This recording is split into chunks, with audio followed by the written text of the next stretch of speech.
New Zealand witnessed one of the greatest ODI chases the game has ever seen. A 300 plus target hunted down under pressure, led by a truly world-class innings. In the Caribbean, Australia completed yet another dominant overseas sweep with clinical precision and extended their winning streak versus West Indies to 16 and counting. Here's everything that happened in women's cricket this week. After an epic run chase by South Africa in the first ODI, the White Ferns managed to respond to it with a historic run chase in the second, the highest ever in women's ODI history. Before we get into the game, a huge shout out to Hypercos for all the stats that I've mentioned in this video. After winning the toss and opting to field first, the Proteas got off to a decent start on what looked like a challenging surface in Wellington. Despite losing Tasman-Brits early on, contributions from everyone else in the top 7 led to South Africa nearly reaching the 350 run mark. Annika Bosch, playing in her first ODI since the World Cup final, scored a career best 91 to help South Africa get to a commanding position via a 150 run partnership with skipper Laura Wolfhard. The two, along with Sinalo Jafta and Sune Lees, helped South Africa get to 250 in the 40th over. From then on, it was the Chloe Tryon show through and through. Coming into bat in the 41st over, she broke her own record for the fastest ODI 50 by a South African woman, scoring a 25 ball 52. A total of 346, their highest ever outside home, would have won them more games than not. But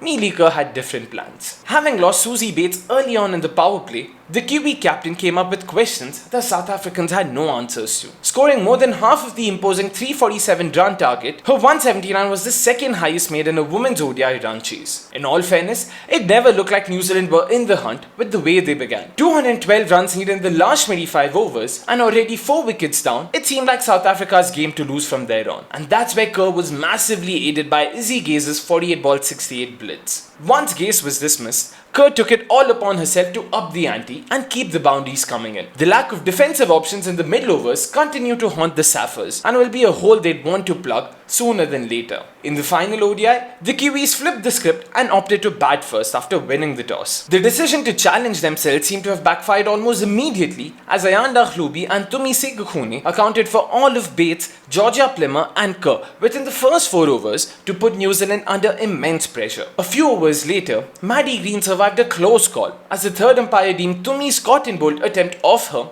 not out. Brooke Halliday and Green now had the monumental task of seeing off the new ball while keeping the scoreboard ticking. The pair was smart in how they went about their business. Quickly realizing the need to preserve their wickets in testing conditions, the pair focused on neutralizing the new ball threat and bringing in stability. The southpaw in particular did a great job of soaking in all the pressure while Green continued to rotate strike and score the odd boundary. After 30 overs, New Zealand just about got to 121 at slightly over 4 runs per over. And from there, they shifted gears dramatically to score 94 runs in the succeeding 10 overs and 91 runs in the final 10. Brooke Halliday took 96 balls to score her first 50 runs and just 28 balls for her next 48 before cutting one straight into Jafta's gloves, 2 runs shy of what could have been her second ODI ton in as many months. The 211 run partnership also happened to be New Zealand's 4th highest in women's ODIs. Green, meanwhile, just continued in cruise control to get to her third ODI 100 and capped off a successful series with an unbeaten 141. Chasing 307, South Africa started off quite strongly, being watchful of the new ball. Rosemary Melie still managed to breach Tasman-Brits' defences to get the home side their first breakthrough. Thereon,